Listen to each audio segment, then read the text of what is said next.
Here we go. I think that's how Jeff Janek says it when he starts off his show. What's going on, everybody? Let me know if you can hear me. Hey, what's going on, Obi? Hey, what's my son asked, what are you playing today, Purple?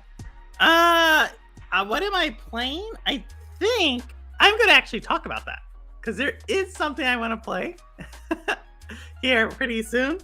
But I have to finish something else before I can play it. So I'm going to let you know what that is, Roster. Did he like it?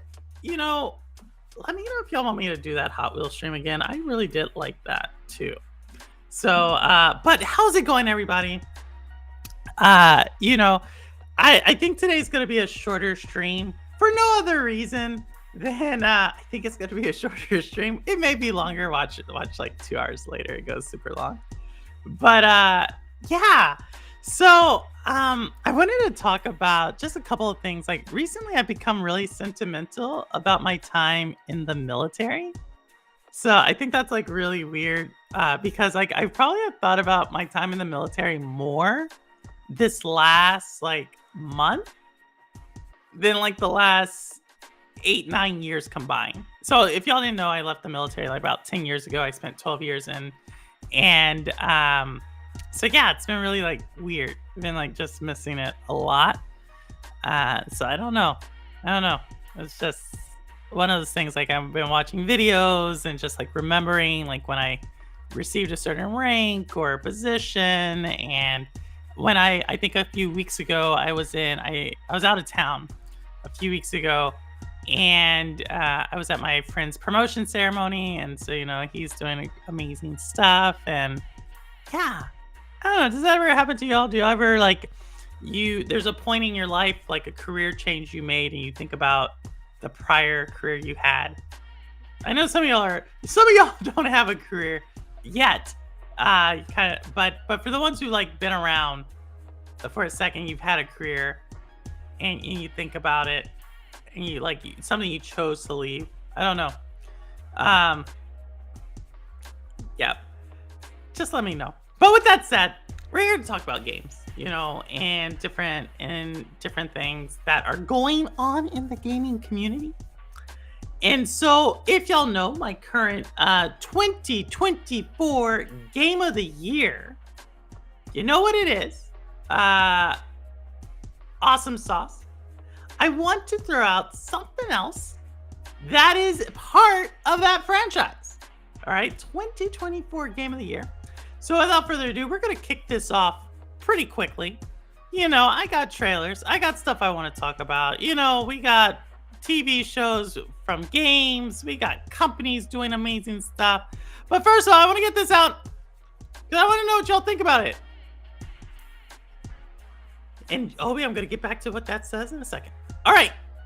I thought this was pretty cool when I saw it today. You probably already saw it, but I think it's pretty cool. So I want to show it to y'all. Let me know what you think. All right, without further ado, here's the first trailer we're going to show.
So, yes, Prince of Persia, Rouster got it. He saw it. Roguelite, Ubisoft Evil Empire. He has it all going. Pop Prince of Persia Hi-Fi Rush crossover. Obi looks hot. Yeah, I think it like the music of that one's gonna be really cool. I don't know if you guys get a chance, just go do Prince of Persia Rogue Game and you can hear it again. Uh, but I am really excited about it. But it's a roguelike. So like I'm a little mixed, right? Because y'all know me, I'm not really a roguelike player. And just for y'all who don't know that because I didn't know, like I think I asked y'all a few, like maybe a year ago what it meant, maybe even sooner than that. But what it basically means is like you die and you start all the way from the beginning again, right? So Hades is like this. Um, what's that crazy game I hate? Blasphemous. That's like that. Yeah. So I don't know how much I'm gonna like it because of that. Obviously, I really, really like the most recent Prince of Persia, The Lost Crown. Like I really, really like that one. It's my 2024 game of the year so far, just because I spent most time in it, right? And I think they did a really great job on it, and I just hope more people can enjoy that game because I liked it a lot. Doesn't mean you have to like it, but if you're someone who enjoys maybe platformers, puzzles, combat, it's pretty cool. Um, yeah, we're some amazing roguelikes back on Stadia. Oh my goodness, David Wilson, Stadia. Gosh, jeez. Rogue Book, yes, all of them. That was pretty cool. So, but yeah, like I said, I don't know too. I don't want to get my hopes too high on it because like it's showing me some stuff. Like, okay, yes, I want to continue the genre, the franchise. I think this is kind of an interesting move Ubisoft is doing with it. You know what they're doing with Prince of Persia and how they're exploring how to expand that IP. But here's the thing I'm going to give Ubisoft. I commend them, right? I like what they're doing. They have this few IPs. They're trying to see like, hey, can we revitalize this world? You know, they've done this with Assassin's Creed. So they're really taking it and taking it to the next level. Here's to hoping they do something with Rainbow Six Siege. Don't get me wrong. I don't want to see Rainbow Six Siege be like a twin stick shooter. I don't want to see that. I just want to see something with Rainbow Six Siege because I personally really, really like that game a lot. So, and I see y'all talking about Roguebook. I saw Squids play Roguebook a lot. That's who I would see playing it. But it's super awesome for y'all to talk about that one. So that's Prince of Persia. And I think last week y'all heard me talk a little bit about some of the other game. Like, what was it? Hellblade 2. Really won't talk too much about Hellblade 2 right now. Like I said, I think um pessimistically optimistic, is that a thing? I think that's how I see that game, but hopefully it does well because I know who is it? Internet of Games. He's playing Hellblade 1. Hopefully, and only thing, so if y'all want to catch that, he couldn't stream today, but he's going to be streaming this weekend. So if you want to catch Hellblade, you didn't get a chance to play it, go ahead and play it. And I will say this about Hellblade. I played it on Nintendo Switch, so I'm actually going to go back and play it on Xbox to see if it makes me feel differently about it. Still think it's a great game, but just going to go back and see if it something. Maybe I'm missing something. Maybe Switch did not give me the full experience. So that is Prince of Persia. So this show, I'm going to talk a little bit about DLCs, the importance of DLCs, and I'm also going to talk about a game that I don't think got the praise that it deserved last year, and it had just recently a DLC that launched at the end of 2023, and I think it's pretty cool. I mentioned this game one time last year. It got put on my backlog. All of a sudden, Zelda came out. I just didn't have time to get back to it. Zelda, and then that fairy tale game I played, that the Norse fairy tale game that's really, really dark. Bramble. Those two games came out. I just didn't have time to go back to this. And then Remnant came out, and y'all know as soon as Remnant came out, I was all about Remnant. So I haven't had time to go back to this. But I think this game's pretty cool for people who like kind of that indie feel and stuff. Hey, Geek the Sneak. Just talking about some games here. So here is a trailer for a game that I think is pretty cool. And I'm going to explain to you why I think DLCs are cool as it relates to this trailer. All right. So here it is. This is one of my favorite indies that came out last year. I did not get a chance to go back to it, but it's something I'm going to probably be jumping into between now and, I don't know, next week. All right. Here it is. Hey, Nats.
So shout out to Team 17. If you can recall, Team 17 was one of those last publishers that signed a deal with Stadia to bring some of their games. So rumored for this game would have been on Stadia.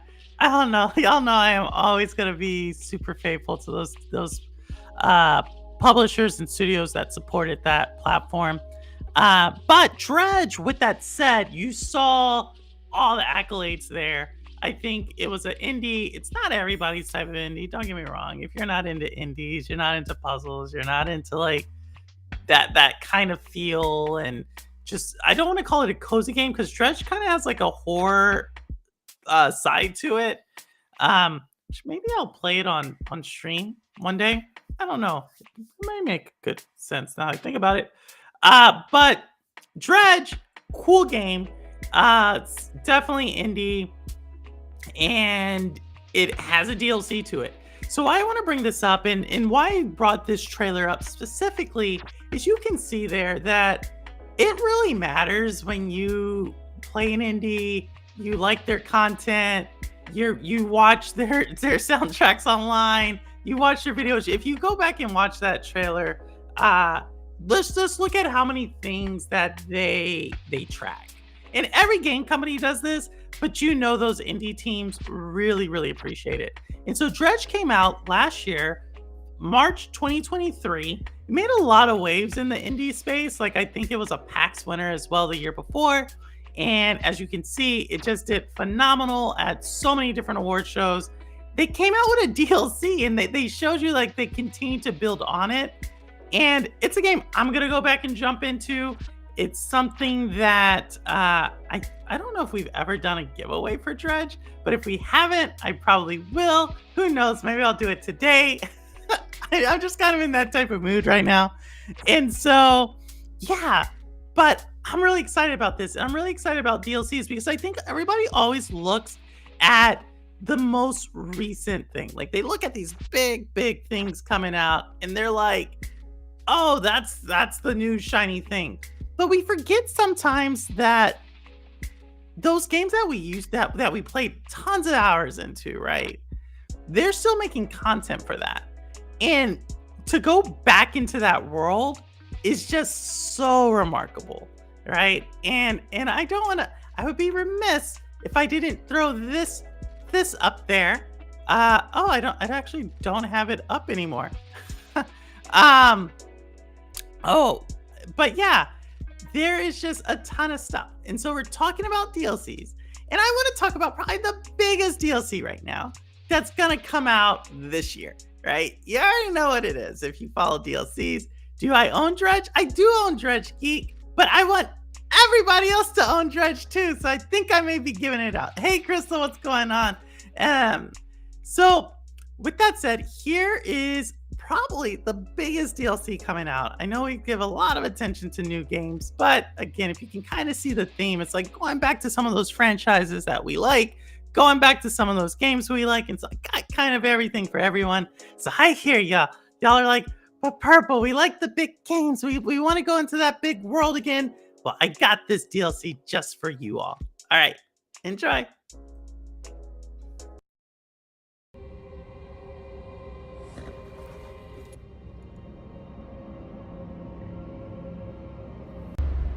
Well, a lowly tarnished, playing as a lord. I command thee. For all of us.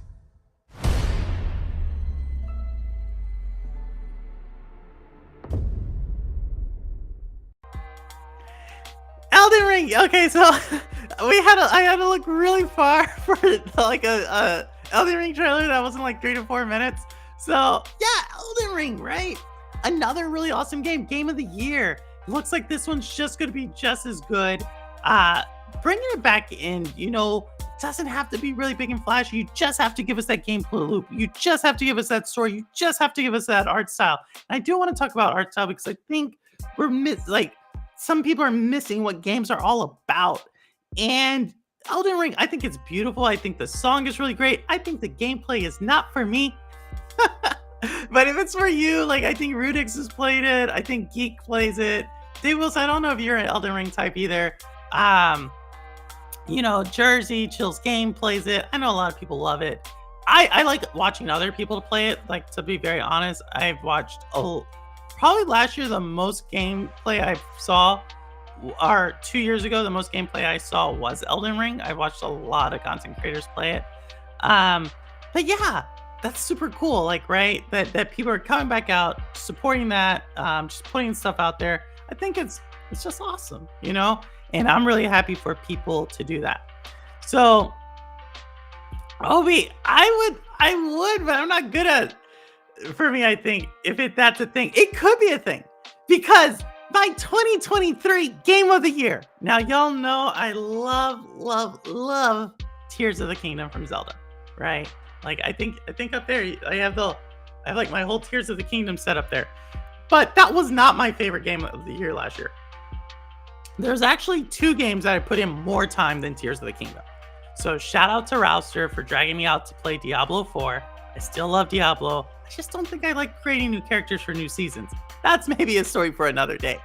But my game of the year, speaking of DLCs, if you know what my game of the year last year was, then I have something for you, and it starts right now. All right, here we go.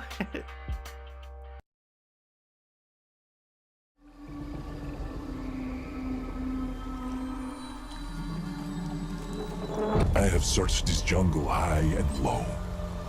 And what did I find? I'd learned of the Lost Tribe's fate and the ancient power that sealed it.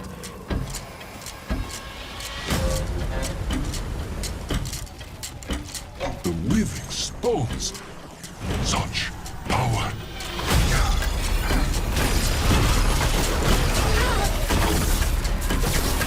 I will find you, my lost tribe. My brethren.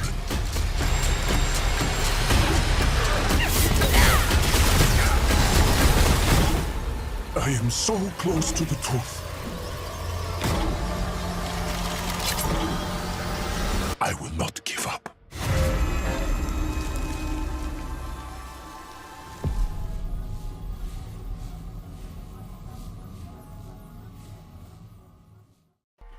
Remnant 2! Oh my goodness, y'all know how much I love Remnant 2. I talk about it all the time. I know, Rouster, you're like, Remnant 2 is not for me, but I will run Remnant 2 with whoever wants to run Remnant 2.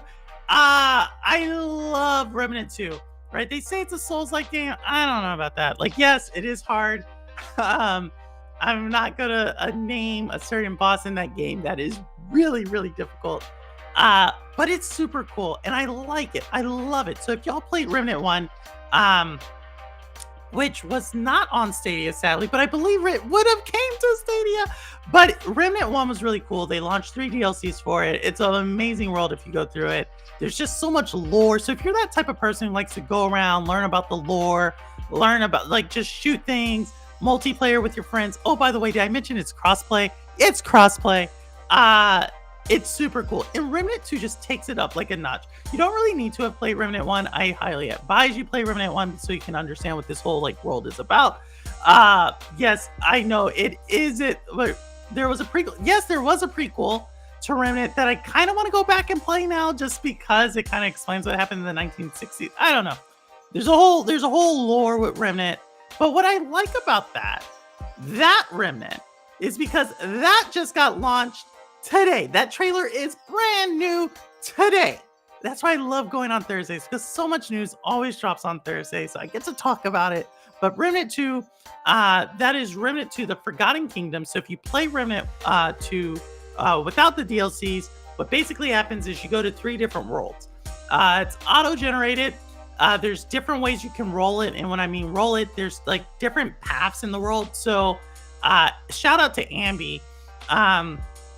I run Remnant 2 with Ambi. I think I ran Remnant 1 with Ambi.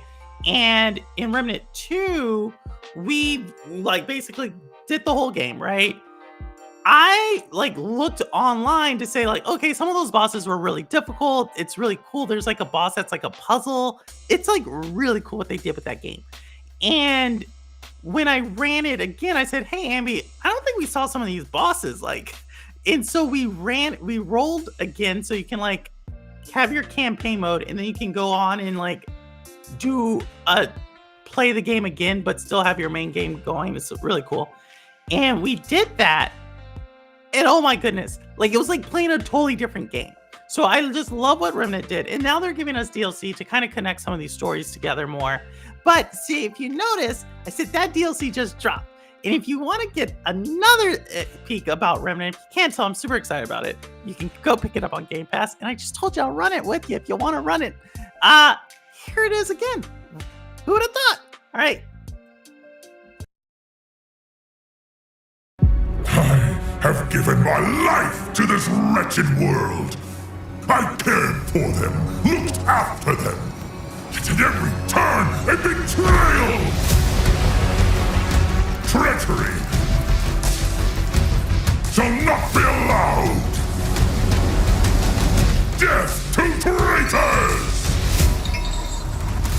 My people, heathens, savages!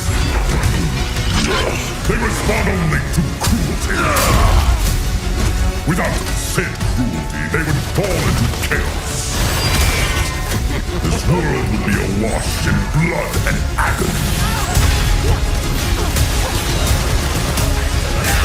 Behold true power. I am just. I am a king. The one true king of the Fae. My will is law. Kneel before your king.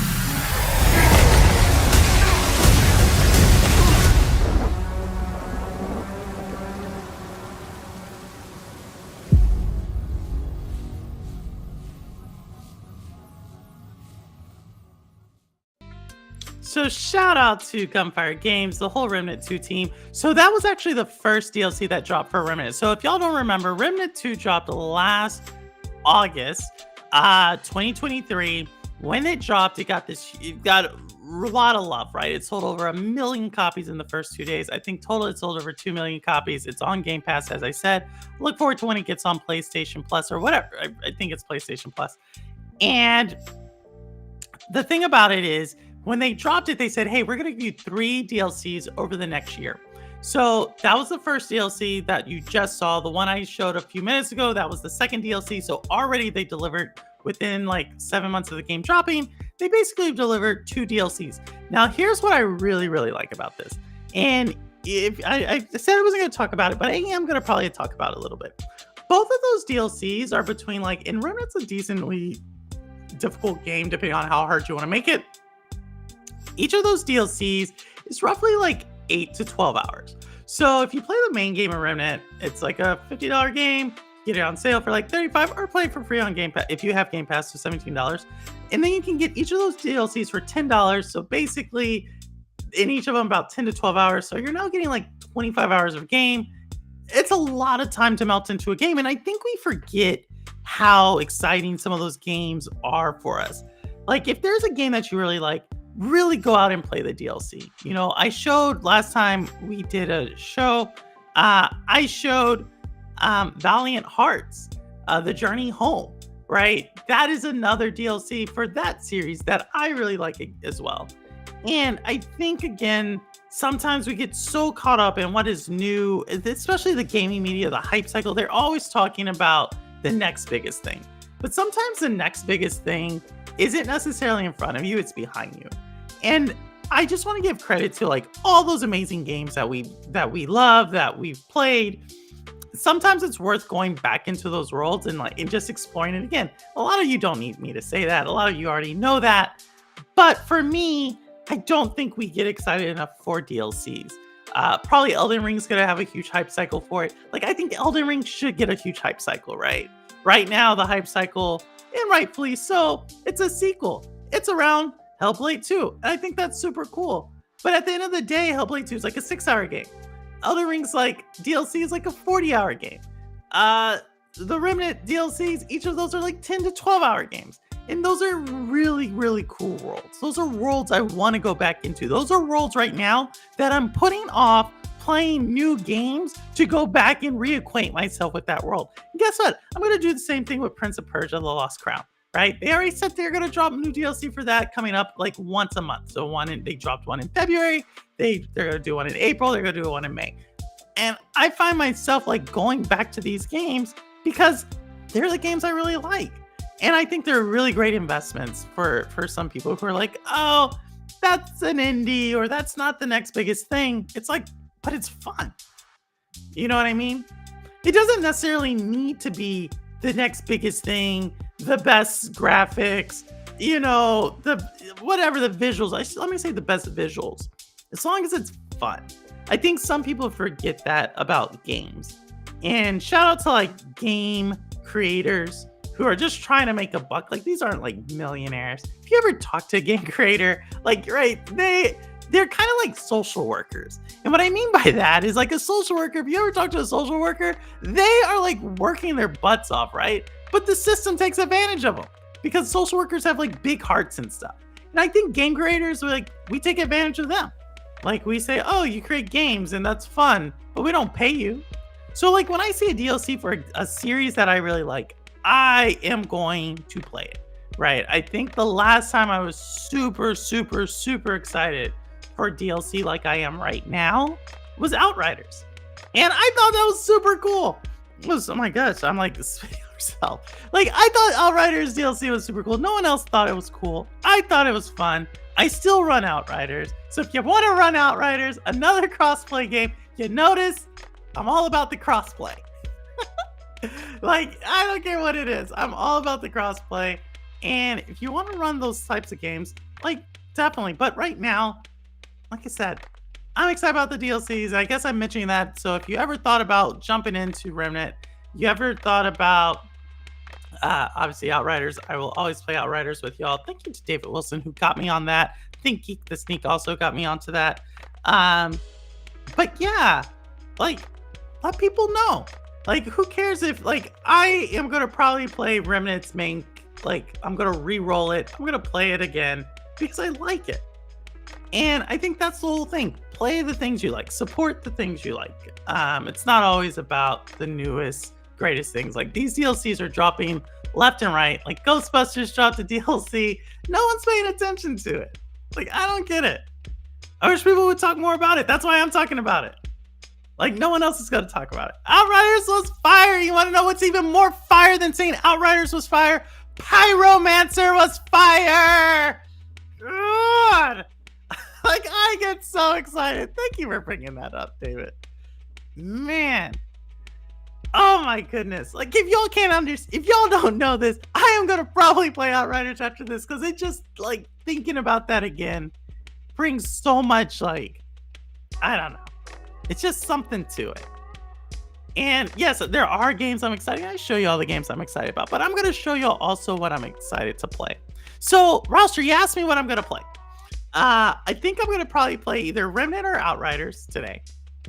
I do want to play more Hot Wheels. I do want to play more of that because I've actually probably spent about an hour each night since I streamed it on Sunday, just because it is an addicting thing. Like, that is my favorite racing game of all time. And that's not saying a lot because I don't really play racing games that much. But I don't know. There's something about that Hot Wheels game that just like I want to race again and again and again. Yes. Someone drank a lot of water tonight. Did I? Thank you, Roster. Roster's our producer for tonight. This stream is brought to you by Liquid Death. I actually bring on a different flavor each show. I've started doing this like over the last, I think, 2 weeks. So this is a different flavor. Yes, Liquid Death. Kill your thirst. I think that's what their slogan is. I don't know what it is. I don't know what it is. That one tastes like Sprite, but without the sugar. I actually probably more like 7-Up. What happened to 7-Up, y'all? Have y'all noticed that? Like, they gradually did this shift. It's now called something else. What is up with that? No more 7-Up. What the world's coming to? Oh my god. Jeff Janak would tell me I need to start. I need to start charging these companies to do their marketing. I can't do that. I'm not a reality TV star, Jeff. You are. But yeah. So if you can't tell, I'm really excited to play some DLC. No one says that. Why does no one say that? Why does no one say that? Like, why does no one say I'm really excited to play some DLC? I don't get it. I don't get it. Like, to me, and I'm not even gonna. There's like one game. If Elden Ring delivers on what it just does well, I think there's only like one game that's gonna beat it this year as far as like gameplay, and that's what I'm hoping to be an amazing game. Black Myth Wukong. That's it. I think that's like, I'm not saying there's bad games right now, but I'm just saying the DLC that's coming out for the games that came out to me are just they're like next level. And the fact that Prince of Persia has DLC coming out makes it mean that it can fit in that category of DLC games that are gonna be just super awesome. Yeah, and Phantom Liberty delivered, right? Idris Elba delivered. And I think it did. It won what? Like best. They had some weird category for that one, right? Like best live service game. They gave it to Phantom Liberty. I thought that was really weird. But yeah, it did.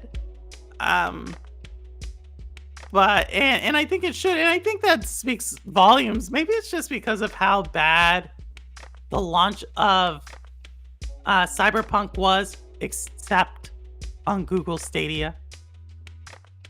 You know, like, I remember when I didn't even know anything about Cyberpunk.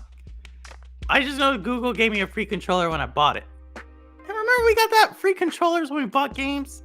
Gosh. Done. Yeah, Diablo 4. But do I have to create a new character roster?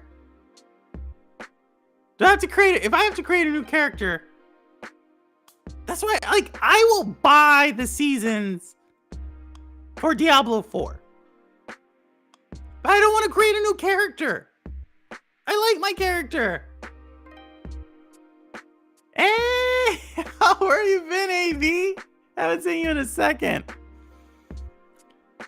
Yeah, it had some questionable nominate. Yeah, it did. It's made its comeback. I'm glad. I'm glad to see CD Projekt Red doing well. I'm glad to see a lot of these companies like doing well. And yeah, I don't know. Maybe it's the companies. Maybe what I'm really frustrated about is there's some companies that put so much money into marketing things that it just sucks up all the air. You know what I mean? Maybe that's what I'm feeling. Like why certain games get more hype than others. Obviously, they're paying for the marketing. They're paying for the advertising. And when I say marketing, they're paying for the advertising. But advertising doesn't necessarily sell games, or doesn't make me excited, or how should I say that? Playing the game is what makes me excited. You know? Like, I'm probably super excited about Remnant 2. The only thing that could get me more excited right now than Remnant 2, something that's coming out in June. Y'all know what it is. I'm cautiously optimistic about that. And then hopefully over the next 2 years we can get an Outriders 2 or a Darksiders 4. Like that's how excited I am. Like, it's at that level. Like the Pikmin 4 level, Tears of the Kingdom level. Like, there's only so many games that can get me so excited. And seeing Remnant 2 DLC gets me that excited. Because I know how much time I put into that game. I know how many times I rolled it, like playing a boss, like trying to figure out a boss. Man, that's exciting. Playing with people, that's exciting. Oh, my Cyberpunk deal was your second one. I think what were my controllers? I got one for Cyberpunk. I got one for Resident Evil 7. Resident Evil Village. I remember I got one for that. I think there's one. Oh, and I got one for the Far Cry 6 release. All solid games, man. All solid games. I think they gave one for Valhalla, but I didn't really want Valhalla. 400 days in Grand Theft Auto. God, wow. That's a lot to a year. You have a year. Oh my goodness. 2 white controllers and a green one. Excuse me. I have like... Yeah, I have all the colors.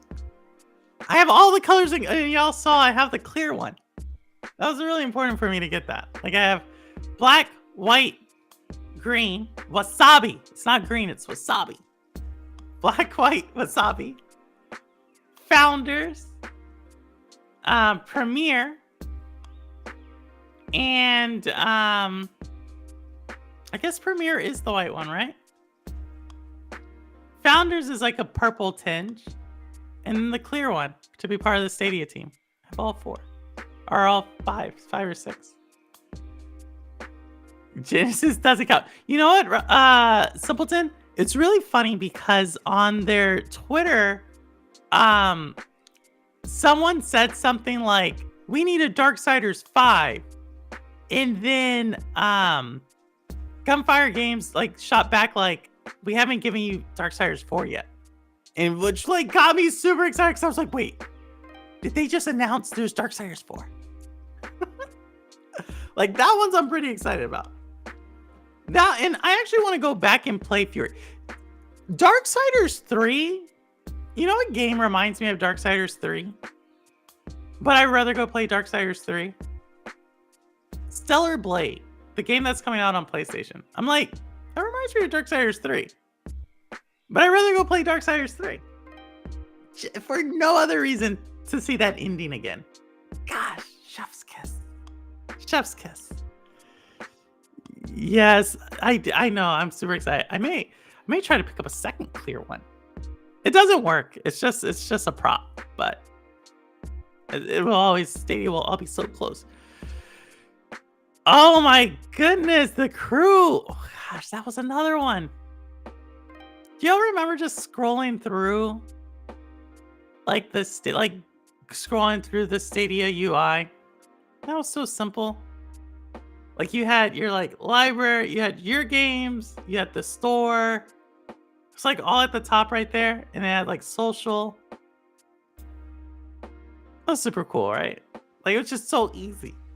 Like all it was games. Like I didn't have to go look at like YouTube videos. I didn't have to go put in something and it comes up with like Netflix. It was just simple. Like if I wanted to like start a party chat, like party chat start. Like you wanted to come in a game, just come in a game. Like man, if you think about it, I'm like always like, it's bringing a tear. Best Darksiders. Nope. It's not. She's good. She's not the best one, though. She good. Hey, Rouster.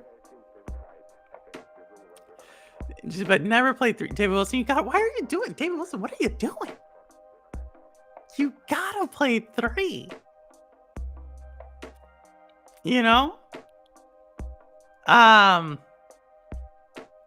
I could talk Darksiders. I'm supposed to play Genesis with Cowboy if he's still out there. I don't know if he's out there.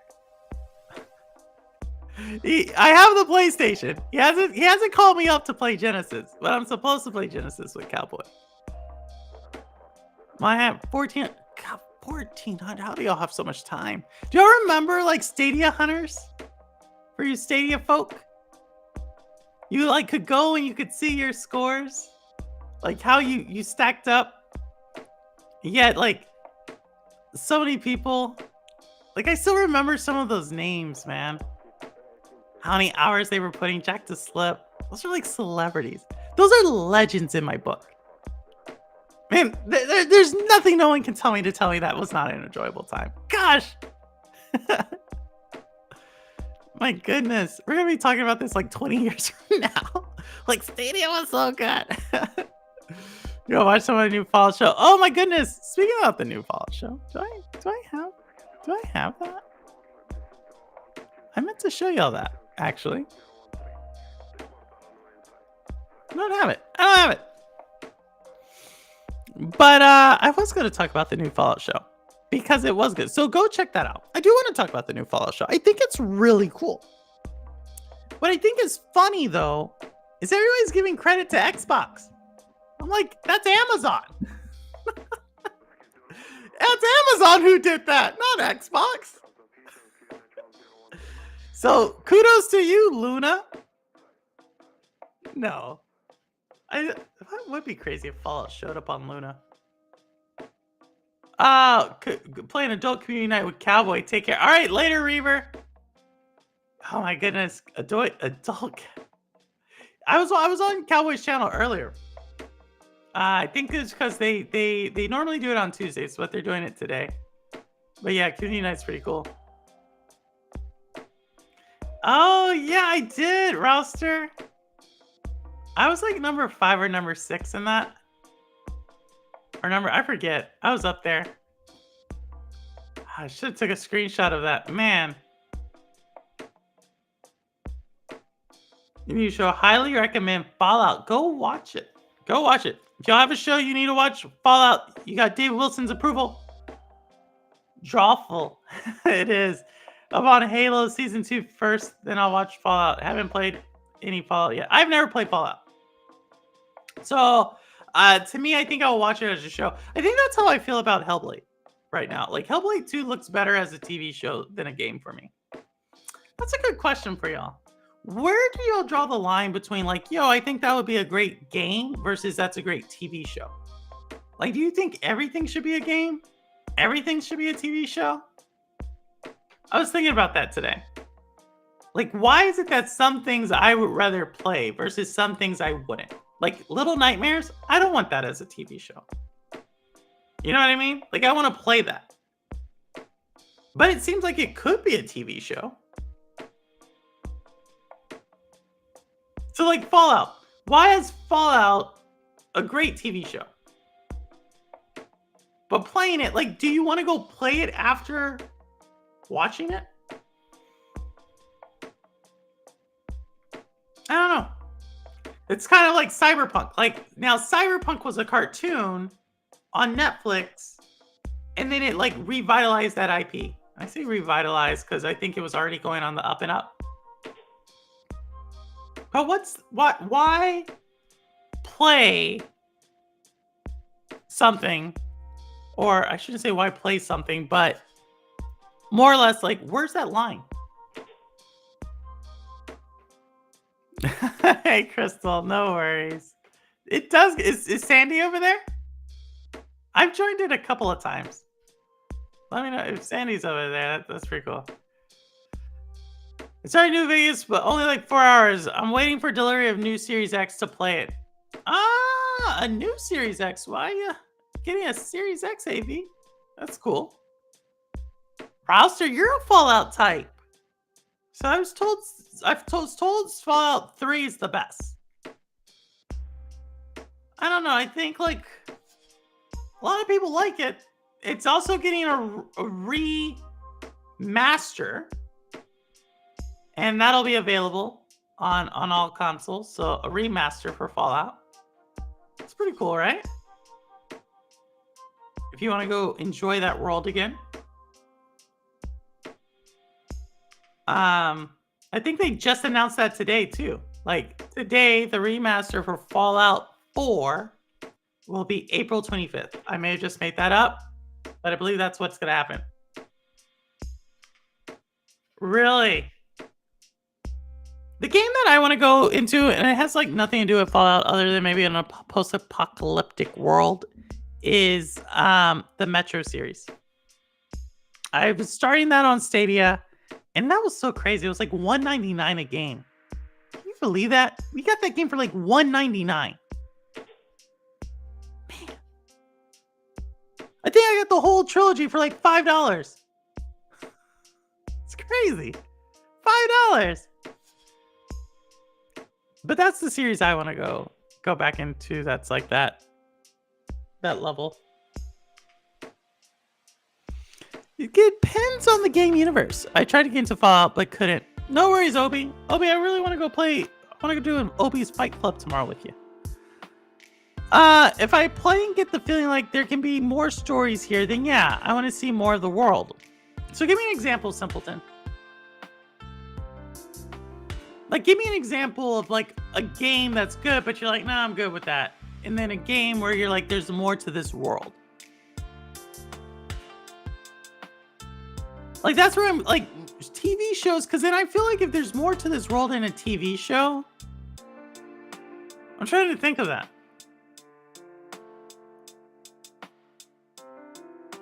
I don't know. Because the reason I asked this question kind of also, because I was thinking in a way, like people want these like super realistic graphics, right? Why do people want super realistic graphics in a game? Like what starts to separate that from a TV show? Like to me, there's something very different between a game and a TV show. Like to me, a game is like, I put it like in art. Like I will very rarely say a TV show is art. I may say a movie, Interstellar, that's art. Okay? That's an art of a movie. But to me, like, how can you mimic Ori? Like, that's art. Like, I love playing Ori because of the art style to it. Breath of the Wild, that's art. I don't want that to be realistic. Like, I don't want my games to be too realistic. Maybe I'm different. Maybe I'm like, but that's my whole thing. Like, I want a game to feel like a game. It's like, do you want your cartoons to feel like real things? No. Maybe you do. And I don't want to take that away. But for me, I want to feel like I'm playing a game. Like I want to, like, I don't know how to explain it. Destiny needs to have a TV show. I want to get into Destiny, but Nats makes me feel like I'm way too far behind. And he doesn't do it on purpose, but he's so far ahead of me in that game. Metro's kind of creepy. Yeah, it's scary in the beginning. There's like this jump scene that I'm super scared. Like I played it like 3 times and I'm like, oh. So here, I'm playing Sword and Fairy Together Forever. There's so much story. Wow, it's good. Really? Sword and Fairy? All right. I'll give it a shot. Titanfall TV show would be crazy. Like a new age Avatar meets Exo Squad. AV. You know how much I love Exo Squad. Do not do. Have y'all actually gone back and watched Exo Squad? Like, David Wilson's not here, so he may not know what Exo Squad is. Isabella's here. Hey, Isabella. We're just talking. It's going to be boring for you. But no, Exo Squad is like one of the deepest cartoons ever.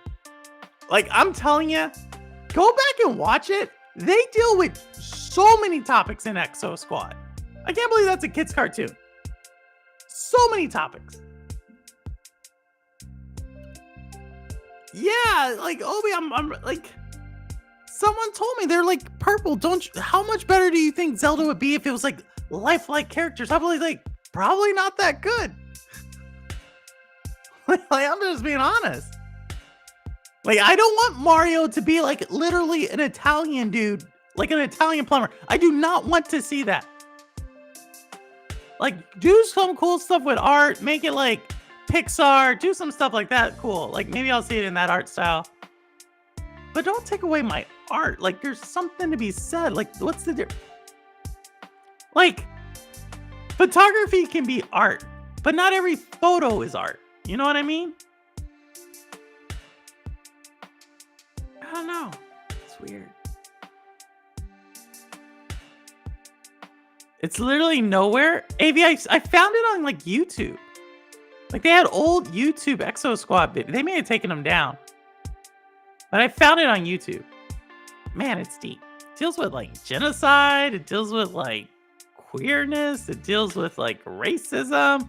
It deals with like disease. It deals with so much. Only 2 seasons too. Crazy. It's like Avatar. Super deep. I'm having hamburger helper for dinner. When people type like that, I'm always like, is there another message in there? Did you make it, Isabella? It's like people's first dish they make, hamburger helper. How have they not remade Exo Squad yet? But on the other hand, maybe they shouldn't. That's a great question. Should they? The thing is, I feel like if they remade Exo Squad now, people would be like, that's woke. You know what I mean? It's weird. Like, everything is woke now. It's like, no. This stuff existed way before. Literal racism. It does. Sounds like Spicy City. Missed that show so much. Oh my goodness, there's so many things. So many great shows, man. But you see what I'm saying? Like, would you want to play? If y'all haven't seen Exo Squad, go read about it, go watch it, go do whatever. But would you want to play Exo Squad? You know what I'm saying? Like, would I want to play Firefly? Oh man, y'all knew I was gonna eventually bring up Firefly. If you haven't seen Firefly, another one, go put that on your. Like, that's what I'm saying. There's so many great things behind us that no one's seen. And so, like, I guess this kind of like goes back to this whole thing. Like, do I want to play my favorite TV shows? Do I want to watch my favorite video games? Do I want to play a new IP or do I want to play a DLC for my favorite video game? I don't think that's the right answer. I know where I sit on that. And I think maybe that's why I get excited about things, even though there's probably nothing to be excited about for other people. Firefly is old, geek, but man, wasn't it great? Cyberpunk Spices, you could. The Expanse game, which one, geek? Titanfall is close in setting, but not the story deep. Even though Titanfall is GOAT tier. Titanfall. So I haven't played Titanfall. I love that series. Which series, geek? Live action Cowboy Bebop. Man, that was good. Cowboy Bebop. That's crazy that you said that right now. Man, I need to actually go back to Cowboy Bebop. Just made me think about that. A proper Expanse game would be awesome as well. I'm just thinking about that, man. Like, some of these things, it's kind of interesting. Like, when you have different, like, I actually may go back and watch Firefly now. I haven't seen it in 16 years. 2008. I think 2008 is the last time I watched Firefly. But like, there's so much that's happened to me since then. Like, going back, like I said, I went back and watched Exo Squad, the cartoon. Now, I originally watched Exo Squad as like late teenager-ish age, right?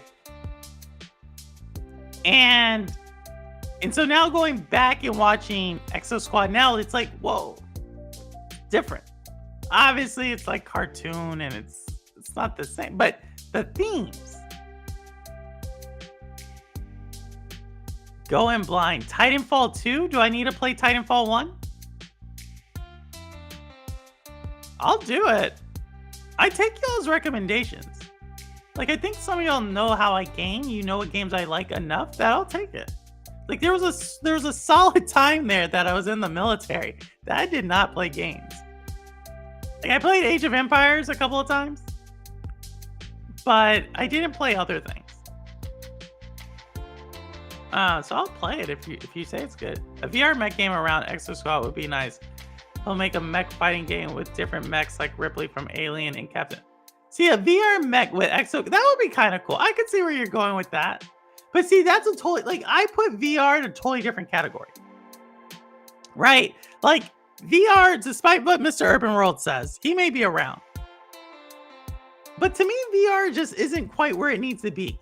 Like, I need to be able to, like, just, like, go and just get lost in a universe. It's just not there yet. It may never be there. I really like Defiance, the TV show, and also playing Defiance 2050. Interesting. So, Holtz, tell me about that. Why do you like both? So good. I ain't been playing Tekken. Really? Put Tekken down.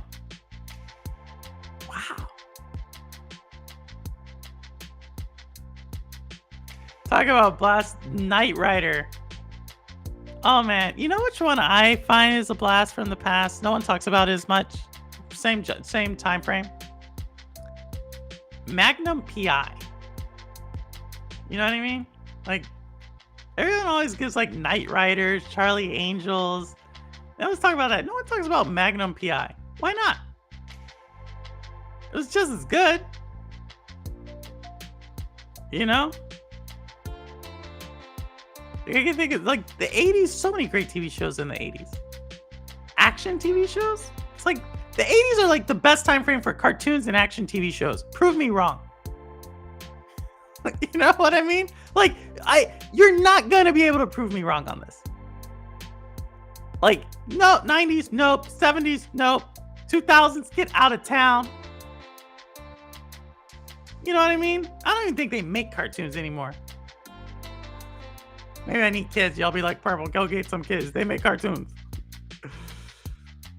Burke's Law for some reason. Wow. And Married with Children. Wow. Married with Children. Airwolf. What the hell? I was just about to say Airwolf with the helicopter. I was just about to say Airwolf. But that's like early 90s, late 80s, early 90s. MacGyver? Yes! 80s! MacGyver! Of course! No one's gonna beat this. 80s hands down. Best action shows ever. You know? Best cartoons ever. Like, everything before was building up to the 80s, and everything since has tried to replicate the 80s. I said it. Prove me wrong. It is a helicopter. Airwolf was a helicopter. Was it not a helicopter? Am I missing something? Are you saying it was something above a helicopter? Oh my goodness. Commando. Commando. So many great lines. Chips. Oh my goodness. Y'all bringing 90s best cartoons? You're saying 90s has the best cartoons, or what were the best cartoons in the 90s? I mean, the 80s had the real Ghostbusters. Like, 80s had the California Raisins. Like, you know what I mean? Like, how are you gonna beat this? How are you gonna beat the Four Tops and Raisins? Like, mind blowing. It was a helicopter, which is why I said after you said it. Oh my goodness. Oh, that's why. I get what you're saying. I thought you were about to tell me like Airwolf was more than a helicopter. I thought that's where you were going with that roster. 90s has the best? Where? Oh my god. Okay. Hands. Okay, throw it out. This Rugrats. Get out of town. Yo, I watch more Rugrats because it's on people's shirts that they got at like Kohl's than I actually watched the cartoon. I was probably grown at this time too, but that's true. Doug, Simpsons, Beavis and Butthead. Simpsons technically started in the 80s. I just want to put that out there. Beavis and Butthead. Oh my god, you would say that. When I think of Beavis and Butthead now, I think of like lo-fi. like lo-fi comes to my mind. These are like TV shows. These aren't even like cartoons. DuckTales. Woo-hoo. Looney Tunes. Lonely Tunes or Looney Tunes? Batman. Eek the Cat. DuckTales is also 80s. As well, better than Nathan from Firefly. Ooh, Holt's throwing out some fire on that one. Animaniacs. Animaniacs is 90s. Tiny Toons. Looney Tunes is like... Where are you going with Lonely? Is it Lonely Tunes or Looney Tunes? Tiny Toons. Tiny Toons was okay. Like, they're good. But like, those cartoons, like, okay, so these cartoons, with the exception of, like, what? Batman, Ren and Stimpy. No. I mean, like, this is like, you're getting, like, primetime cartoons right now. It's kind of unfair when you're bringing in primetime cartoons. Because I don't consider, like, The Simpsons a cartoon. Yes, I know, it's a cartoon. Okay, I get it. But that is, like, a TV show. Like, The Simpsons competes against, like, what are you going to watch? The Simpsons or Medicine Woman? Like, you know what I mean? Like, that's the comparison right there. like that, like, it's kind of, I don't know. X-Men full stop. Oh my goodness. He-Man and Transformers are right. He-Man and Transformers, both of them. Thundercats, again. Care Bears. Stop. Throwing things. Care Bears, done. Maybe something like Care Bears Sense.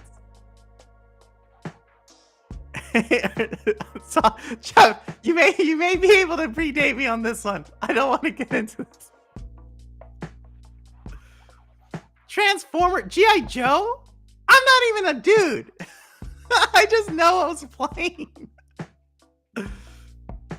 G.I. Joe. Like, come on, man. These are like classics. Teenage Mutant Ninja Turtles. That's 80s. I just want to throw that out there. Okay? That spawned the movie. Go Ninja, go. It started with Teenage Mutant Ninja Turtles. That's 80s. Started in the 80s. Like, where are you going with this? Where are you going? Undercut 100 million to 1, and that's the way we like. Tasmania. I remember this. Don't get me wrong, like 90s had like what? Sonic, you didn't mention that. You had two different types of Sonic too. You had like this dark one that came on ABC, and you had another one that came on Fox. Or UPN or something like that. You had Batman. You had two Batmans. You had this Batman that when I was grown I was watching. It was like the Batman, the modern day Batman. It's like an interracial couple. People would call that Batman woke. You know what I mean? It had a Batman, he was dating a black chick. I thought that was like the coolest thing back in the day for a cartoon. Y'all didn't even name the best one of the best cartoons from the 90s. Daria. I don't even say anything about Daria. Like, yo. Like, what? I thought it was Akira. Akira! I actually have Akira. I have it up there. I think I have Akira up there. Yo, it was Gargoyles, man. That was another one. Do you remember when Gargoyles first like showed up? It came on at like night. Like they premiered it at night. I just remember that. Gargoyles, they first premiered at night. It's kind of weird. Alvin and the Chipmunks? Come on, 80s. I'm coming back with the 80s. You know I'm like coming back with this. Oh my goodness. There's a lot of them from that time frame.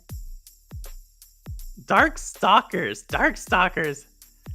Oh my goodness. How did I miss this one? Oh, there's so many. There's so many. That was like TV. You know what I mean? Like, I don't want those to be video games. What we just mentioned, I don't want them to be video games. You know what I mean? Like, this kind of like, how am I going to play the story of Gargoyles?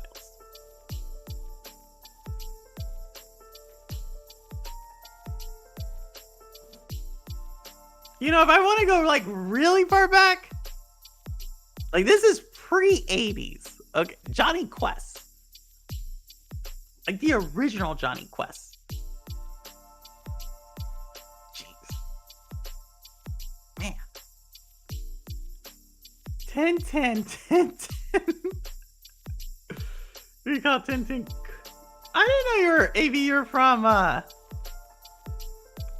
you're Dutch? There was a Nintendo cartoon with Link and other. There was a Nintendo cartoon with Link. It was more like a comedy. It's the only time we heard Link talk. There was a Mario cartoon too. I think that's 80s too, though. Captain N, the Game Master. You just said it. Mighty Max, man, Mighty Max. The male version of Polly Pocket. Do y'all remember that? Like there was like this little Mighty Max thing, and you could open it up, and it had like Mighty Max, and it was like a little scene. Y'all can go look this up. Like go look up Mighty Max Pocket Toy. It's literally the same thing as Polly Pocket, but the guy version. Caribbean Pro, best of both worlds. Oh wow, nice. I didn't know that about you, AV. Beautiful. Beautiful. The Caribbean. Wow. Yeah, I remember it totally. I didn't know what you're talking about. Totally, Obi. Inspector Gadget. Oh my goodness, that's a hard one to compete against. Let me see. Inspector Gadget. What about like Ant-Man? Wasn't that one? Did I just make that up? Or the Wasp? What was that one called? With the insect, and he was like a superhero. It wasn't Ant-Man, was it? I'm missing it. The Flea? I forget. What was the thing called? It was a 90s cartoon. Oh my goodness. Simon Belmont from the Captain N show. Oh, you should make it, Simpleton. Ant-Man is Marvel. No, this wasn't. It had to be the Flea. The Tick. Did I just make that up? The Tick, AV, you got it. Yes, the Tick. The Tick, yeah. That was another kind of weird show. Oh, I know what I'm about to get y'all with. Garfield and Friends. 80s. No? No? No? We're not gonna bring that one up?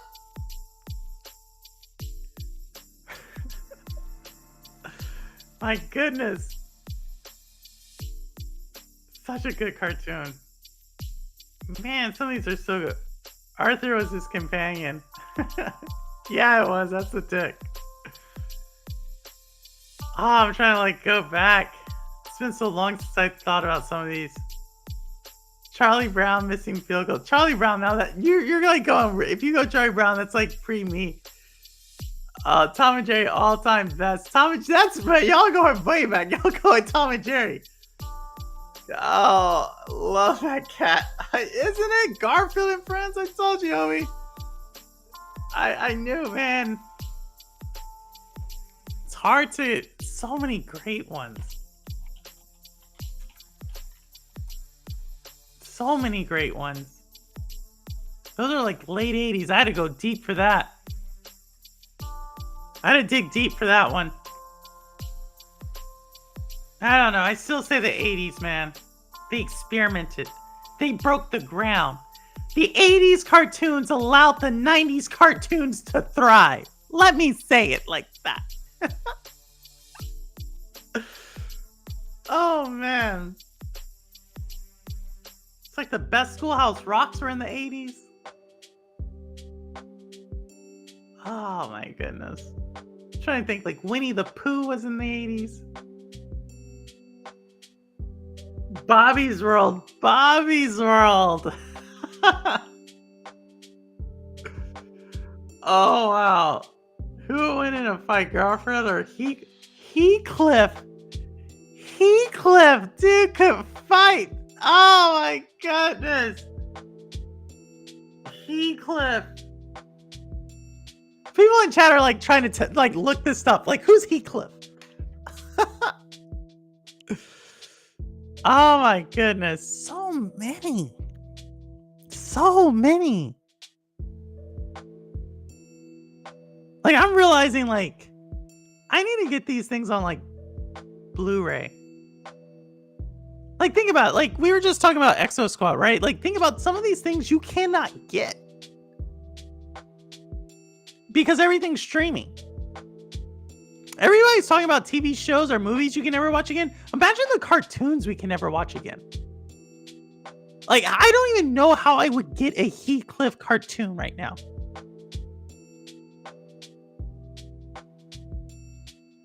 That's sad.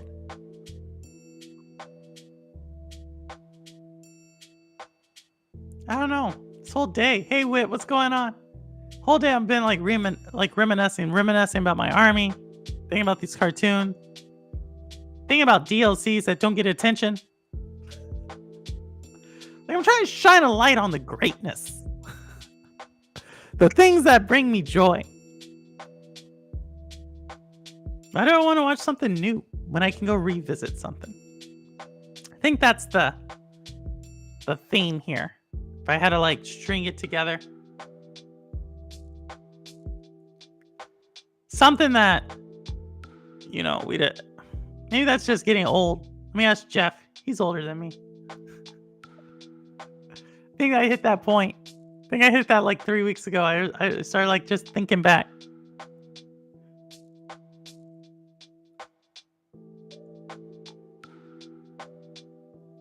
I don't know. They don't make cartoons like that anymore. Or do they?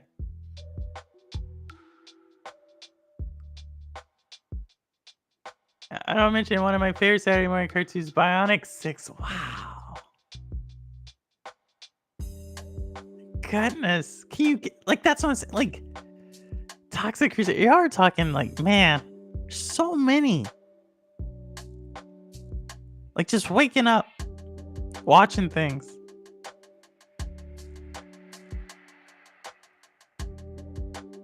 I mean, I remember, like, there was a cartoon in the 90s called Cowboys of Moo Mesa.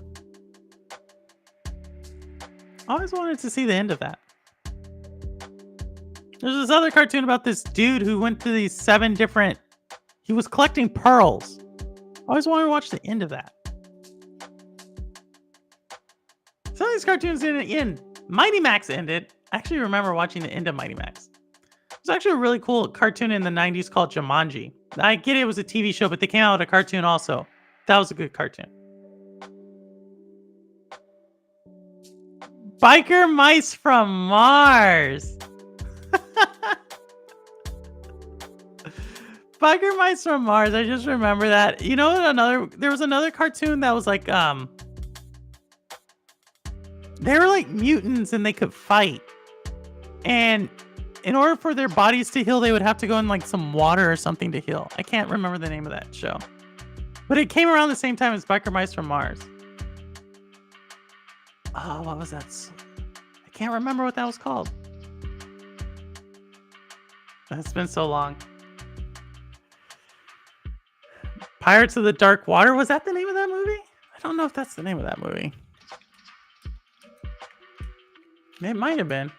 Was there like a talking monkey? That might be it. I think that's it. Dang, Bolt, you're good.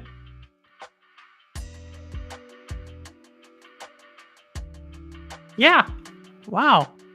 I would have not have guessed that.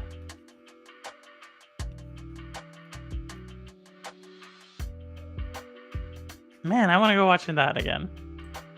Maybe that's it. I'll have to watch a cartoon. Man, it's been so long. Mutant League! Mutant League! That's what it was called! Street Sharks Mutant League! Yep, those are 90s. See, this is like when I was older. I can't like bring these... I can't remember these. Conan. Man, there's so many when you actually put it down. So many. I think I told y'all, like, there's this cartoon called Flight of the... Like I told... like some of the cartoon movies back then were really dark. Like we talked about the Secret of Nim. I think I also talked about the Dark Cauldron. Dark, real dark. Do you know the Dark Cauldron? This is a fun fact for y'all. Some of y'all, Jeff may know this. Disney actually was going down this path of like making movies that were like dark. They came out with the Dark Cauldron and it was too dark. And ever since then, they switched course. But I think that's a very interesting thing, right? Because like Disney basically got all their ideas from fairy tales. You know what I mean? Like everybody was like capping. I'm sounding like the young ones now. Everyone who is talking about like the Little Mermaid and how they don't want like I don't know, some other type of Little Mermaid. Like the Little Mermaid comes from another fairy tale. You know what I mean? And Disney was going down this path of making darker and darker cartoons. Which makes sense because fairy tales, if you actually read fairy tales, like if you actually read the true Snow White, the Brothers Grimm Snow White, she like cuts off her foot. You know what I mean? Like it's dark. Fairy tales are dark. And Disney was going down that, and then the Dark Cauldron came out. It was too dark, and then they started making like lighter movies. But I think we need dark cartoons. I think we need dark fairy tales. You know what I mean? The world is a dark place. Maybe that's why I gravitate towards some of these cartoons in the 80s. Because they were dark. Like the 90s cartoons, like 3/4 of the ones y'all threw out there, those are like lighter cartoons. And now what do we have? We have SpongeBob. What the heck? No, the world is not fun. Captain Planet. What do you know about Widget? Everybody talks about Captain Planet. No one talks about Widget. You notice that? Captain Planet gets all the love, but Widget actually did stuff.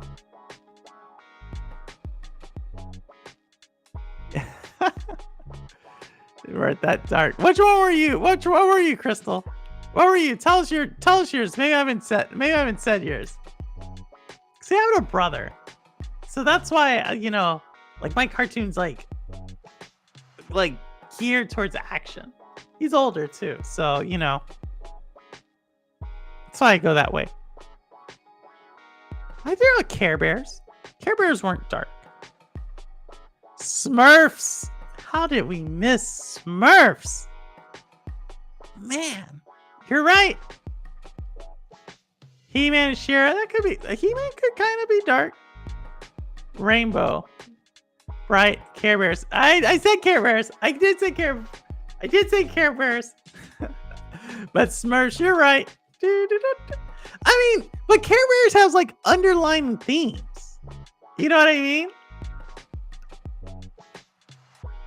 Like, there's so many like, if you go back and watch Smurfs, there is so much going on in Smurfs. Like, it's not dark, but there is a lot going on in that. Oh, you did roster Gummy Bears. The Hurricanes was great and also had a great messaging at the end. The Hurricanes? Somebody told me they called these things different in the UK. I don't know what that is. My man's name was Gargamel. Oh my god. They did. It was kind of like Transformers. I feel like they needed that for public funding. I feel like these movies these cartoons had like super dark like openings and middles, and then at the end it's like, and that's why we have to get along. It's like, oh, that changed directions fast. Batman Beyond is late 90s, early 2000s. That's the one I'm telling you about. No, wait, no. No, I don't think Batman Beyond is 90s. That's the original one. That's the one with the mixed chick. Yeah. That's the interracial couple one. Batman Beyond is cool. I liked Batman Beyond. Great intro song. What? Don't forget Gem. Which Gem? Earthworm Gem? Which one are you talking about, Crystal? We didn't say Earthworm Gem. It's another one we haven't mentioned. George Clooney's Batman. George Clooney's Batman? What? What are you talking about?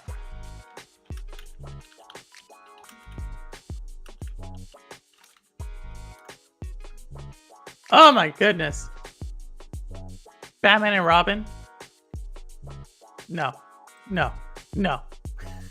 No. What? Oh my goodness, I remember this cartoon. I remember this cartoon. I did forget this. This is, you know, this has been like 40 years since I probably thought of this cartoon.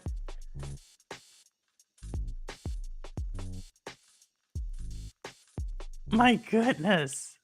I'm just like looking it up right now and I'm just like, wow. Definitely 35. It has to be at least 30 years since I thought of this cartoon. Man. Mr. Freeze. Oh, that was the movie, yeah. Fern Gully, the cartoon about the frame force being cut down. Who could forget? Fern Gully single-handedly saved Brazil. We're gonna start saying that. Oh, man. Fern Gully. How did you not see Fern Gully, Hobie? They have Fern Gully too. Go watch it. Single-handedly saved Brazil. I'm absolutely positive about that. Could you imagine Fern Gully coming out right now? Like could you imagine Captain Planet coming out today? You know what I mean? Like, I don't think it could. I think it would be canceled. There would be so many people who would say this is social engineering. And maybe it is social engineering. But damn it, it was good social engineering.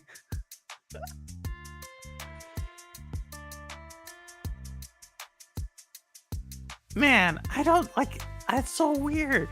Like when you think about it, like you think about it where it's like, man, if we did that in like, you know, like we always say things like, man, if this had happened in today's world, parents would be in jail, right? Or what? But if you think about the cartoons from this time frame we're talking about, they come out today.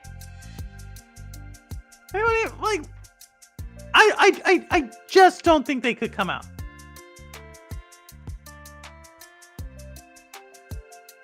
He was blue. They would say exactly, Obi. You already know what they would say. He's trying to save the planet and defeat like this oil person that's anti-capitalistic. He's blue, so obviously he has a political agenda. And he's dealing with these kids, and I'm pretty sure one of those are queer. Like, you know what I mean? Like, he has this multiracial group of kids who all have rings. Somehow they would question the dude from Africa. Where did he get his ring? That's the thing they would do. You know? The Russian chick, obviously, she has to date the American dude. You know, like, there's so many things in that commercial. It could not happen. It could not happen. My goodness. Married with Children today? So many of these things. So many things, man.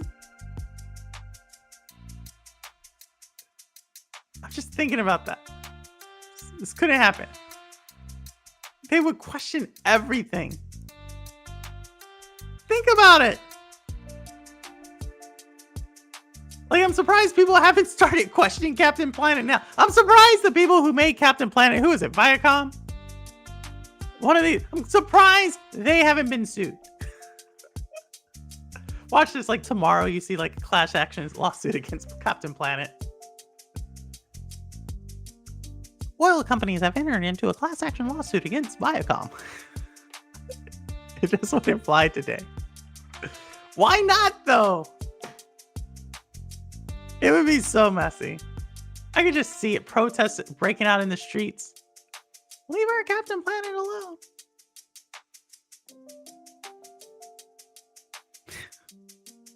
Man. Jeez. It's crazy, man. It's crazy when you think about it. It's crazy.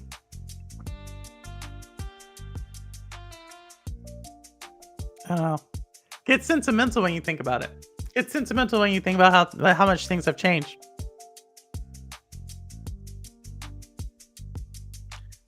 When you think about, like, we may never see some of those shows again. You realize that, right? Some of those shows you may never see again. How does that make you feel? Some of you have already said you cannot find some of these things. Other things we said that couldn't come out today.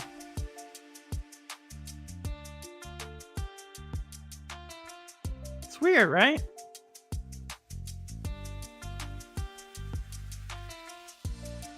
It's like a form of media that is almost lost. It's like an art that's lost. It makes you think what else has been lost throughout history.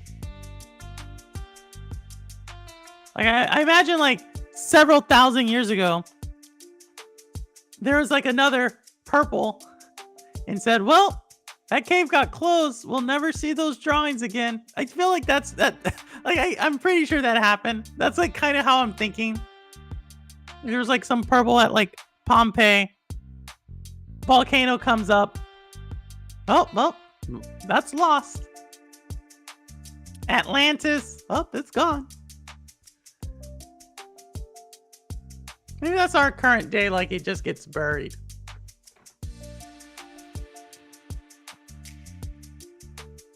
It's Ghostbusters, man. The real Ghostbusters. I was just talking to someone about Ghostbusters.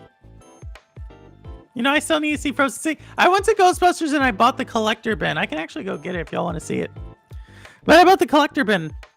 Both of them. Like the Ghost Trap, the collector bin, I bought everything. Greatest TV show of all time in the 90s, X-Files.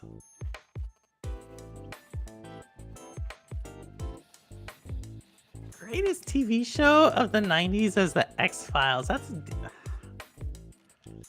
You know, Gillian Anderson's my girl. That's like one of my top 3 girl crushes right now. Like... It's been that way for a while. Like, man, you got me talking about the X-Files, and now I'm like, man, Gillian Anderson's hot. I don't even like chicks like that, but she's hot. The Fall, chef's kiss. But let's see, the X-Files. We were talking about cartoons. If I was talking about TV shows, I could maybe debate this at this moment, but that, like, I'm trying to think through this. It's up there. I'm not gonna say it's the greatest. I'm not gonna say it's the greatest. Have you seen The Fall? Have you seen that one? I love mysteries, right? And detective shows. My goodness. The Fall is amazing. The Fall is amazing because it has 2 hot people. Antagonists and protagonists are like hot. It had suspense. Oh man, you're not gonna make... Hold on. I mean, there's so much that gets in this time frame.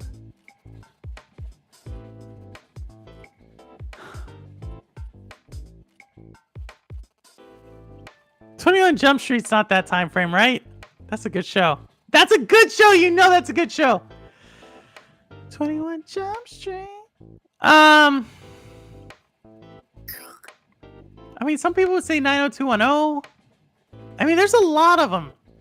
I'm gonna say it's definitely different.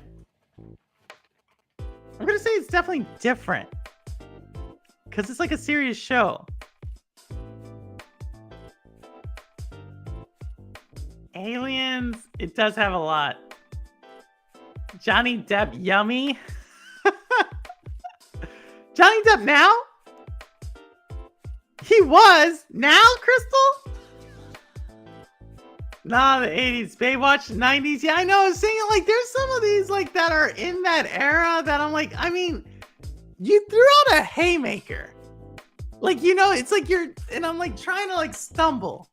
I'm like, okay, let me think. Because you have Law and Order back then, right? You technically have The Sopranos back then. Who else would you have back then? I mean, that's hard. I mean, it's making me think. Like a pure 90s? Like I said, Dr. Quinn, Medicine Woman. Come on. I know I'm reaching. Touched by an Angel. I don't know. I'm on that path of like TV shows at the moment. Like TV shows that came on like Saturday evening. What the heck? When did TV shows come on Saturday? But they did. Melrose Place. Oh man, Melrose Place. Jeez. He still is, Crystal. Okay. Predator, best action movie of all time. I would say Predator is the best action movie that has subtle homoeroticism in it. I'm gonna give you that. I'm not gonna say the greatest action movie of all time. These are hard, man. Predator 2, no! Predator 2 is not, man, let me not yell at this. Predator 2 is not better than Predator 1. No way, no how am I ever gonna believe that. X-Files is good. Oh, but you're gonna have to give me more time. See, we were in cartoons, and now you took it to TV shows, and you took it into 90s TV shows. So this is technically like, I'm going into the army time frame. So I wasn't watching that much, but I'm trying to like think of a 90s TV show that can compete against the X-Files. And we're talking like prime time, right? Oh, this is hard. It might be that, yo. I can't think of how. I can't go past it.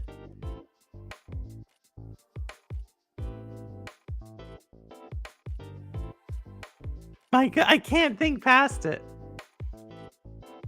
It is good. It is definitely good.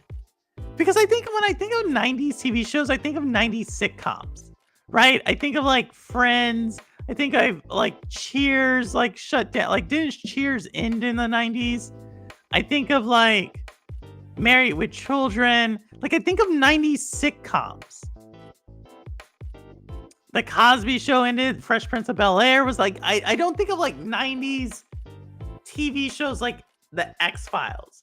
Like, I feel like the X-Files did its thing. It was so successful. Then the 2000s, you start coming out with all these shows that try to like, are kind of serious in that vein. But to me, the 90s are like too wholesome. You know what I mean? And so then you have the X-Files that kind of is like creepy, but kind of humorous, kind of like all that in one. Like, I can't compare the X-Files to anything else in the 90s. That's the problem. Twin Peaks. You know what I mean? It's kind of hard. I'm really racking my brain on this one. Full House. See, it's wholesome. Full House. Step by Step. Family Matters. Hanging with Mr. Cooper. Like it's hard. Like The Simpsons. Futurama. Like what? Like it's the 90s is just too hard to do it with. Degrassi.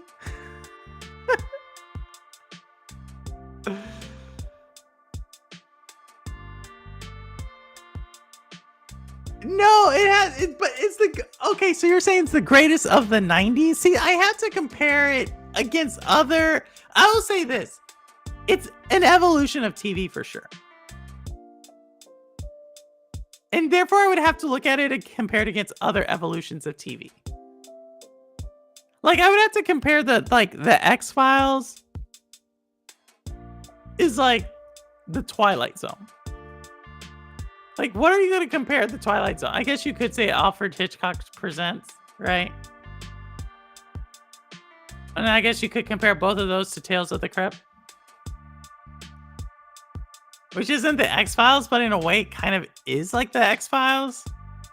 Because you have like small vignettes that can stand on their own. Maybe? Yeah, Rouster, it's hard. Like it's hard to back because I wasn't like watching TV shows like that. So, but I think I can still like X-Files is. I'll give you. I'm not gonna say the greatest OV. I'm going to say it's definitely the top of its genre for the '90s. But that's because what? How would you describe it? Dragon Ball Z is the '90s. Dragon Ball Z. There was another cartoon I really liked in the 90s. Was it Yu-Gi-Oh? It had cards. Maybe it was Yu-Gi-Oh. And they would like slam the card. I can't remember. It's just so long. I'm getting old. Let's throw the Crypt Keeper. The little doll. Tales from the Crypt, man.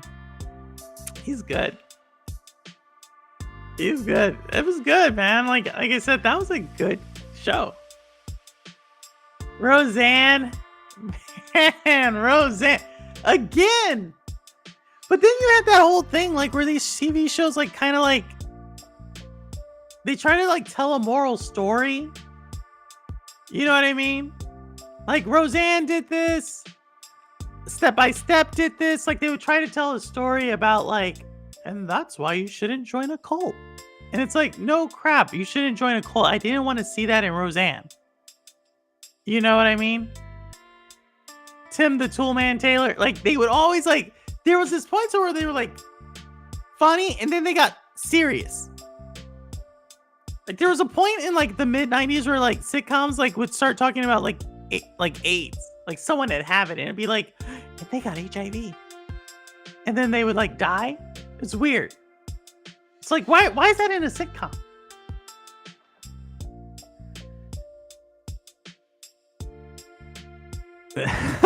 You should go watch it. It's a good one.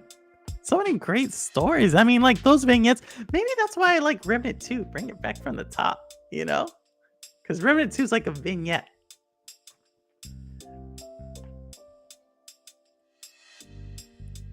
Oh my goodness, Dragon Ball Z. See, I was not. I totally missed it. Totally missed the whole wave of like that early American anime. Like that whole wave of it. I totally missed it.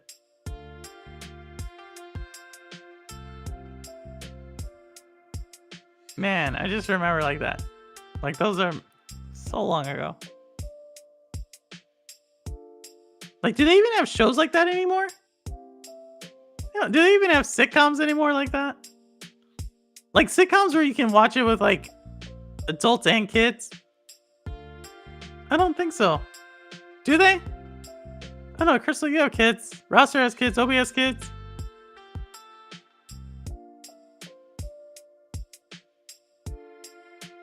Yeah, we're too. Crystal, is that it? I think that's it. Like, I'm like, I've missed it.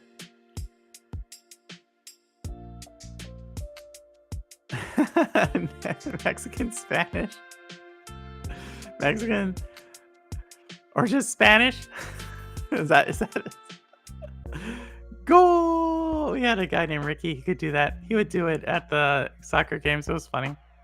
I have adult children. I never got Pokemon. Maybe like Blackish? Maybe that. It's like that Modern Family. Like those are different. Like those are like sitcoms that are like The Office. You know what I mean? It's weird. It's just different. Like, take like those sitcoms and today's sitcoms. They're totally different.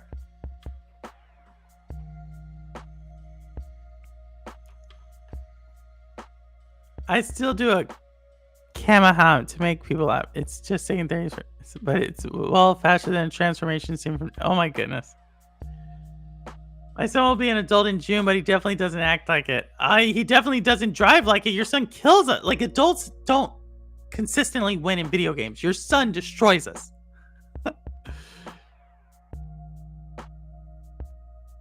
Really? Nice. Man. Look at Crystal's trying to be all wholesome with her, like, Full House. It always goes darker, Crystal. Oh, the shows always get darker. I just don't know, man. I don't know what's... I feel for people, man. I feel for people.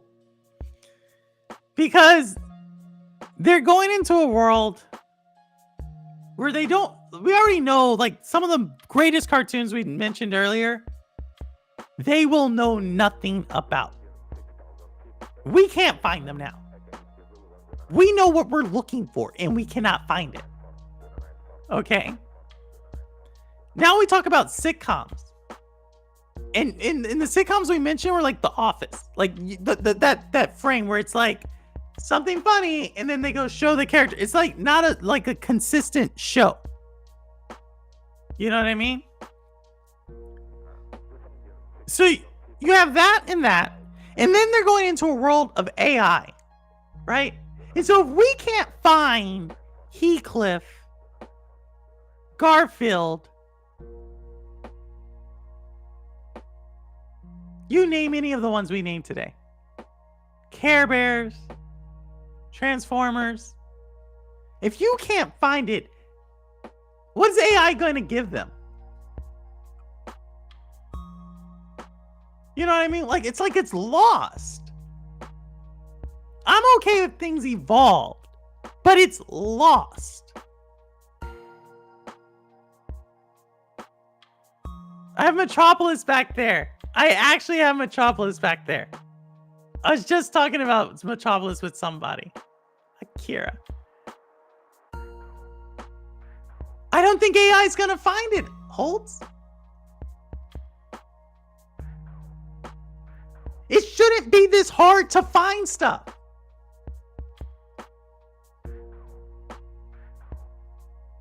It's like there was a whole time there, like, where, you know, the song "The Whole World" by The Whole World Likes It When you know that song. Like, there was a time there, like, you couldn't find it. Like, you looked on iTunes, you couldn't find it. And I remember I was so frustrated.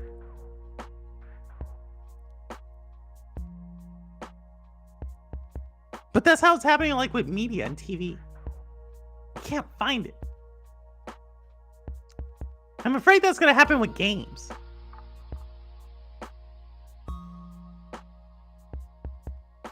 Can't find it.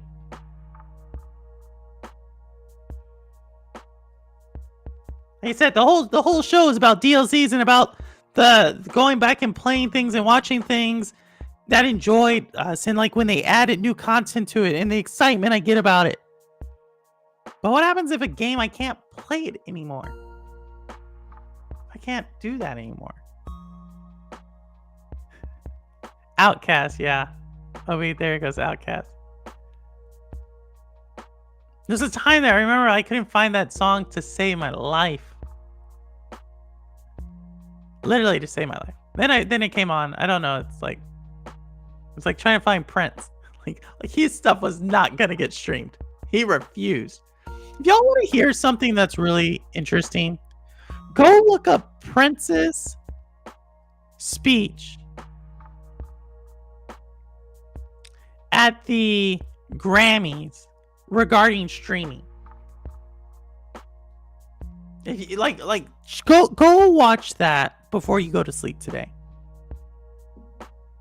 Man, dude was a visionary. Dude was a visionary. Hey, Reaver.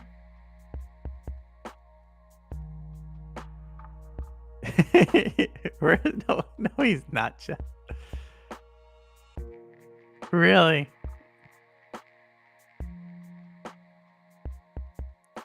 I'm just saying, I think that's the whole thing today. That's my show. Didn't intend for it to take that turn. Didn't intend for it to take, I want to talk about DLCs. I want to talk about like going back to things that bring you joy. But I think I enjoy how this conversation evolved. Because to me, it's definitely like, what is it that brings you joy? Right? Is it the thing that gets advertised, or is it the thing that you enjoy? Right? It's the thing you experience versus the thing you're seeing today. Like, do you want to see like the newest episode of name whatever cartoon, or would you like to go see how Transformers ended? You know what I mean? Like, I want to see how Transformers ended. I don't care about a new cartoon. I want to see that one. Finish what you started. Heathcliff is on YouTube? Thank goodness. Is that the only place we can find it?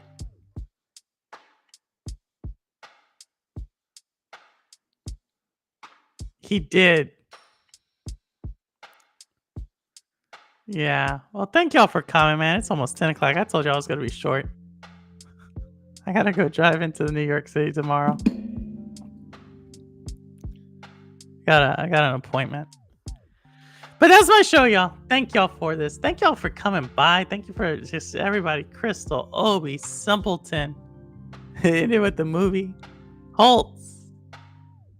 Rouster, Reaver, AV. Thank you, AV, for coming by, man. I hadn't seen you in a second. Thank you so much for coming by. You made this conversation super exciting. Ambi, Rouster, Lo-Fi Monk, I see you. Who else did we? Sanchez, I saw you earlier. What else we have in here? Get everybody. Jeff, thank you. Nasty Canada, I see you. Thank you. Wit, I see you. Thank you. Thank you all for coming by. This means so much for me. I was thinking about not streaming today. I just came in from out of town. But I'm glad I did. Thank y'all. But yeah. But please go do that. If you have nothing better to do today, you have nothing, just do one thing for me. Go look up Prince Grammys streaming conversation. Streaming speech. Go look that up. If you have nothing, if you do nothing else today, go look that up. I would really love y'all's opinion on that. You know what I mean? Please go do that.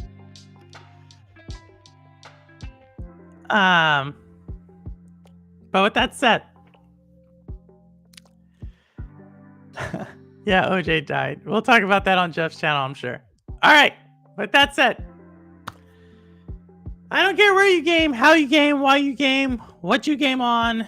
As long as you're gaming, you're good with me. And as always, this is Purple Haze, and the proof is in the playing. Make sure you can continue to play the things that bring you joy. Whether that's cartoons, movies, X-Files, video games, the proof is always in the playing. All right, take care, everyone. It's been awesome. And good night.